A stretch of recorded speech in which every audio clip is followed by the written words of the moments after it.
காலையிலேருந்து இந்த கிருத்விக் என்ன தோணுச்சோ தெரியல. ஐஸ்கிரீம் வேணும் வேணும்னு கேட்டுட்டு இருந்தா. என் தங்கச்சி என்ன பண்ணான்னா, சரி வீட்ல இருக்க எல்லா கொஞ்சம் கொஞ்சம் ஐட்டமையும் வச்சு நானே ஒரு புது ரெசிபி ஐஸ்கிரீம் செஞ்சு தரேன்னு சொல்லிட்டு, கொஞ்சமா cream, cocoa powder, vanilla essence, அதுக்கப்புறமா கண்டென்ஸ்டு மில்க்.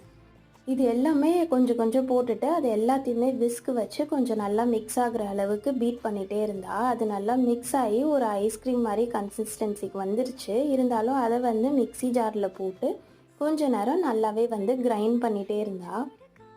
அதுக்கப்புறம் அந்த கிரைண்ட் பண்ண மிக்ஸ் எல்லாம் எடுத்துட்டு, நம்ம கேஷ்யூ வச்சுருக்கோம் தெரியுமா? அந்த கேஷ்யூ எல்லாத்தையுமே வந்து நல்லா கொஞ்சமா சாப் பண்ணிட்டு, அது கூடவே வந்து மிக்ஸ் பண்ணியாச்சு.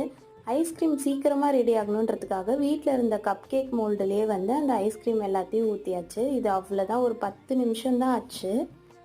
இதை வந்து ஃப்ரீசரில் வச்சுட்டு ஒரு 10 நிமிஷத்தில் எடுத்துட்டா உண்மையாகவே ஐஸ்கிரீம் டேஸ்ட்டுக்கு சூப்பராக இருந்துச்சு. கிருத்விக்கு கம்மி குவான்டிட்டியாக கொடுத்த மாதிரியும் ஆயிடுச்சு.